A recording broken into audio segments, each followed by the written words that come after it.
Good evening, everybody. This is Ben back again with you all, and now it's time for another comparison video on this channel. Of course, I did my comparisons of the Stuart Little movies yesterday, but which, of course, those since I got both of those two on VHS and DVD, since but those, like how I usually do, like with sequels that I have of the first movie. To the first movie that I have on VHS and DVD, or both of them, usually I do it like right after them. But since the film that I'm gonna be doing comparison on doesn't is an original film and that it doesn't have a sequel, I don't need to do another one right after this. So I'm in no hurry with this one. So that's a good thing for me. But anyways, now I'm back again, and now it's time for another comparison video in which, like I said, in which I'm now gonna compare two different versions of The Perfect Storm. On the left is the 2000 VHS, and on the right is the 2000 DVD. So let's get started, shall we? First up, as you know, this is the tape in which this I got the Salvation Army in Southfield. I forget the time though, but that's alright. Of course, it stars George Clooney and Mark Wahlberg. This is made by Wolfgang Peterson, who also did the third I think he did the Never Ending Story, but I'm not sure. But he also did the Poseidon remake. But here's the side. This side has Mark Wahlberg. The other side has George Clooney. I forget their characters' names because I have seen this before, but I forget their names to it. But anyways, here's the top. I'll talk more about it when I get to the DVD. How I saw this. It says super suspenseful and terrifying, Titanic and Jaws combined by Pia Lindstrom of Fox TV. So yeah, this is the back of it. It's based on the book by Sebastian Junger, based on a true story. Back in 1991, apparently. So anyways, here's the ink label, and the print down here is September 18th, 2000, printed a day after my dad's birthday, because his birthday's on September 17th. And it says RNTL on the print day thing. I guess they're probably referring to this as a former rental or something, so that's pretty interesting.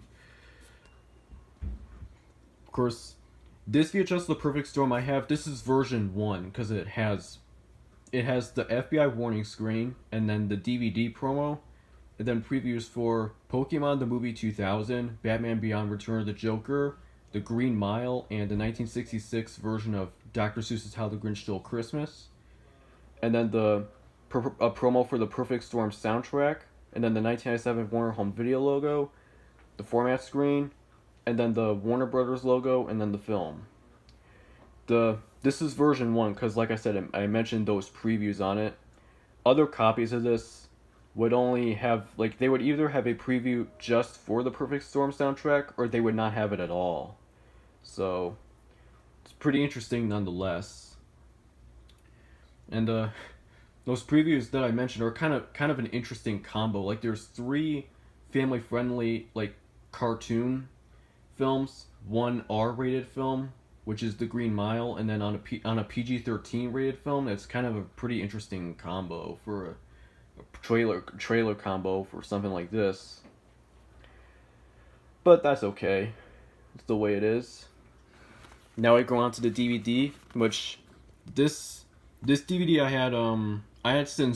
had this since I was a kid, because at the time me and my older brother were into these kinds of movies, like Titanic and Poseidon and all that stuff, and so we managed to check this out. And I've only seen the beginning of it, and I kind of liked it, but I'm gonna have to watch this film now as I'm an adult. I'm gonna have to probably watch this to see what I think. Here's the side. The back, same critic review. Awash in splashy special features, 3 behind-the-scenes documentaries, 3 feature-length filmmaker, author, craftsperson commentaries, Yours Forever photo montage, conceptual art gallery with director commentary, storyboard gallery, interactive menus, cast director, screenwriter, filmography, theatrical trailer, scene access, languages and subtitles, English and French, dubbed in Quebec, details inside. And it says a tidal wave of enhanced features for your DVD-ROM PC, virtual theater, and other web events, links to exclusive online behind-the-scenes documentaries, chat rooms, and original theatrical website, sample trailers, details inside. That's pretty interesting. So here's the back of it. That's what the main menu looks like. Here's the disc. The disc itself, it's in a snap case since this is a 2000 release. And here's the chapter selections, which are embedded in the case. And there's the features down there, still right there. So there you have it. That is basically it for my comparison of two different versions of The Perfect Storm. And I'll probably see you again maybe tomorrow or whatever if I do another video if I have a chance. But always, but you know, you know, always stay tuned for, you know, whenever I make another video. But I'm sure you always do though. But I will see you again later anyway though.